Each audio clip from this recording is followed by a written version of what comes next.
So it's that time of year again when we're coming to the end of a gorgeous summer and everyone is thinking of back to school, and that means back to school lunches and lunch boxes. But I'm delighted to be here today with the National Dairy Council and with food writer Lilly Higgins to give you lots of ideas.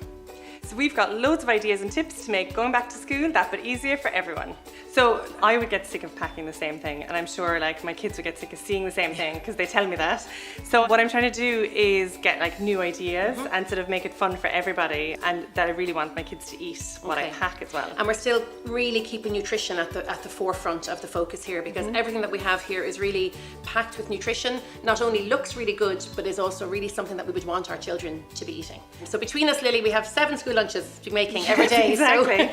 So I was going to ask started. you, what would be in a balanced lunchbox? Okay. What should there be? Yeah, so really, as a general idea, we talk about something from the carbohydrate shelf. If you picture the food pyramid, which a lot of moms and dads watching will be familiar with, the carbohydrate shelf is really important for energy, and that's where we kind of get bread and rolls and pittas and bagels and so on. Then the fruit and vegetable shelf, really important for vitamins and minerals and fibre. Very important for children. Then we have the dairy shelf, so we have yogurt and cheese and milk and our smoothies that you made here earlier. So they would be really important for calcium and protein. And then the protein shelf, so that would generally be the filling. So we have some tuna roll here, or some cream cheese or ham or chicken, any of those kind of popular sandwich fillers. So we can kind of try to keep all of those in there for nutrition, but then you've really given us lots of different ideas here as well today. Well, my eldest won't eat bread, so sandwiches are no-no, which is really handy. A bit tricky. So what I tend to do is I try and sneak vegetables into everything as well, which I think most parents try and do.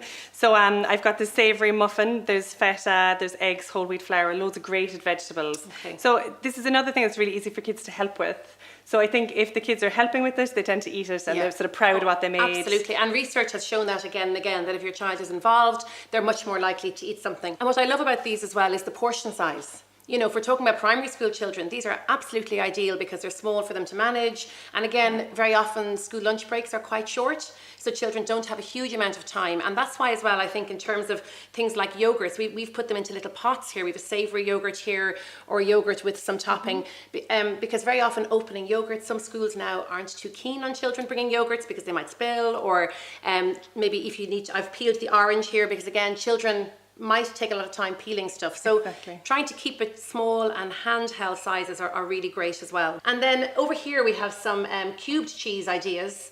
I think again, cubed with grapes or with some small pieces of vegetables. And again, children like crunchy vegetables. Very often some children prefer raw vegetables to cooked. So that's an alternative to fruit as well.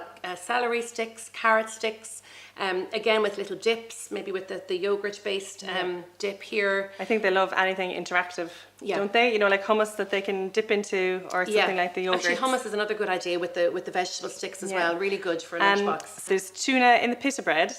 And in this little one, we've got savoury muffin and some yogurt with seeds, again on top, that they can add themselves. And some dried fruit as well. Dried fruit is a great one. I just see a couple of raisins there, but dried apricots are really good as well. And again, the size of them, they're quite small. I find a really good thing to do for my kids is to make fruit smoothies.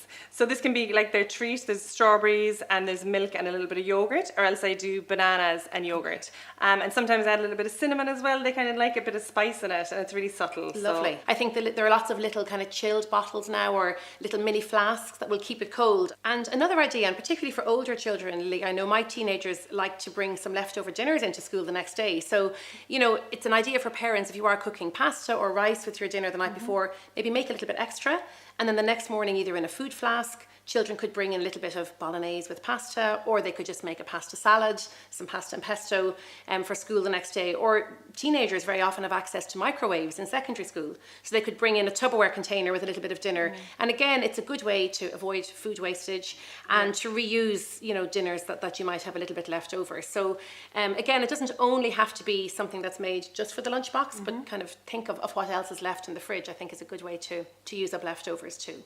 Sometimes children talk about not having enough time to eat their lunch in school because the lunch break is really quite short. You know, some children might eat more, some children might eat less. So I suppose just to kind of tailor each lunchbox as well towards your own child. My advice from a nutritional point of view for parents is, you know, don't panic. If your child really just likes the same thing.